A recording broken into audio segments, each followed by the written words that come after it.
Persija kalah dari Semen Padang. Ada sebagian orang yang menganggap wah itu mah dibikin wasit karena Persija dibikin main dengan 9 orang dan kemarin terakhir waktu bisa menyamakan kedudukan akhirnya dianulir lagi, dianggap pelanggaran.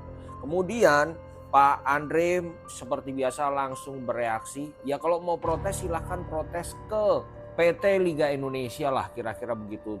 Karena Papa Paulus kan masih jadi pengurus juga di situ, masih punya jabatan di situ, kira-kira begitu. Nah, yang menarik adalah menggunakan kata Papa Ferry. Nah, biasanya kalau secara umum itu kan Bapak Ferry. Tapi kenapa Pak Andre lebih memilih untuk menggunakan Papa Ferry? Berarti itu ada sebuah niat untuk menyampaikan sesuatu. Nggak mungkin milih kata papa itu kalau nggak dikaitkan dengan kedekatan antara si pejabat itu dan klub itu. Mungkin begitu. Tapi kalau gue pribadi sih gue netral ya. Kemarin memang secara permainan juga kita nggak akan menyangka tuh Semen Padang bermain seketat itu di lini tengah. Bahkan lini tengah Persija agak keteteran. Apalagi pemain intinya Persija nggak main dan digantikan oleh Vigo. Vigo agak kesusahan di situ. Terbukti dia harus menghentikan dengan melakukan pelanggaran dan dapat kartu kuning kedua dan dia harus keluar. Kalau soal sikutan itu jelas banget memang tidak boleh.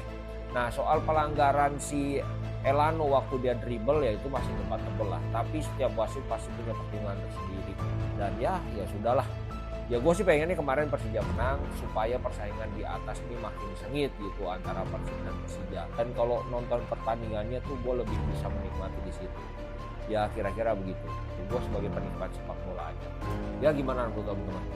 Joy Pelupesi fix ke Persib Bandung. Sepertinya begitu. Karena dalam unggahan story-nya di Instagram, dia menulis latihan terakhir bersama klub itu. Ini dia.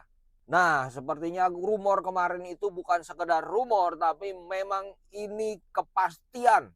Dengan begitu, Joe Pelupesi sepertinya ingkar janji terhadap klub itu karena waktu tanda tangan kontrak dia berjanji ingin membawa klub itu promosi dulu lah paling enggak. Tapi karena ada tawaran yang lebih menggiurkan untuk pulang kampung ke Indonesia, jadi sepertinya dia rela untuk mengingkari janji itu. Ya nggak masalah lah. Nggak apa-apa, kalau memang ini benar ya selamat datang Pelupesi dan selamat menambah kekuatan lagi untuk Persib Bandung dan bersaing di Asia. Gimana menurut teman-teman?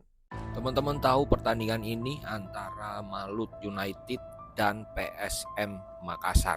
Di situ ada kejadian pemain Malut itu narik ya dan dianggap pelanggaran oleh wasit, kemudian diberikan penalti dan kemudian di cancel. Banyak yang nanya tuh, kalau menurut lu gimana bang? Bahas dong. Kalau menurut gua itu nggak terjadi penalti, di cancel sama wasit, ya wajar gitu loh. Wajar untuk pertandingan di Liga Indonesia. Dan wajar untuk keputusan wasit di Liga Indonesia yang memang kadang-kadang aneh. Ya ini kasihan ya, Yuran Fernandes sepertinya udah nggak bisa lagi protes frontal seperti yang sebelumnya karena bisa-bisa malah di-ban gitu. Bahkan di sini Papa Greg, legenda pemain tim nasional Indonesia juga membuat sebuah IG story. Di situ dibilang, ini apaan sih wasit ngecek VAR selama 10 menit dan hasilnya malah cancel penalti. Ya udah jelas-jelas itu penalti. Ya mau bagaimana ya, dari dulu yang dikritisi adalah cuma pelatih tim nasional yang beneran kerja. Wasit yang kerjanya nggak bener malah nggak pernah dievaluasi. Ya itulah liga kita gitu. Sebetulnya pemain-pemainnya udah bagus tapi kepemimpinan wasitnya begini, ya itu akan secara nggak langsung bisa merontokkan kualitas Liga Indonesia. Gimana menurut teman-teman? Sesungguhnya orang yang paling sabar adalah pemilik MU. Orang yang paling bodoh adalah yang melatih MU. Tapi orang yang paling apes adalah orang yang mencintai MU dan gak pernah bisa lepas dari MU. Nah sekarang coba bayangin, dia adalah fans MU tapi dia warga negara Indonesia. Ngelihat klubnya gak pernah menang di Indonesia, ngelihat pejabatnya sewenang-wenang. Penderitaannya lengkap. Hoki mentality jelas beda sama resbob mentality. Hoki dihujat berkali-kali langsung kasih bukti. Resbob kelakuannya songong, begitu digertak jadi ayam sayur. Kalau Hoki cara tampil konsisten begini terus, bukan nggak mungkin nih rekor Kylian Mbappe dan Cristiano Ronaldo bisa lewat. Dua gol hoki Caraka ini sekaligus jadi alarm buat Cristiano Ronaldo dan Mbappe yang gue yakin semuanya sepakat anak ini berbakat. Tapi nggak tahu kenapa kemarin di tim nasional seolah-olah dia menemukan rintangan untuk membuat gol. Tapi semangatnya sekarang udah balik lagi. Hujatan masyarakat itu nggak berarti. Ini baru hoki mentality, bukan resbob mentality.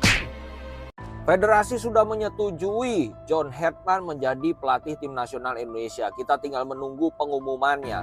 Kalau prestasinya kemarin sudah di-share lah, banyak akun yang sudah membahas itu. Tapi ada satu akun yang membahas soal kritikan yang disampaikan oleh masyarakat Kanada pada waktu Herdman sebagai head coach di tim nasional Kanada. Nah, kira-kira ini nih. Yang pertama adalah John Herdman adalah motivator yang baik, tapi dia bukan mastermind-nya taktik, kira-kira begitu. Terus ada yang kedua adalah taktiknya terlalu simpel dan bisa dibaca lawan.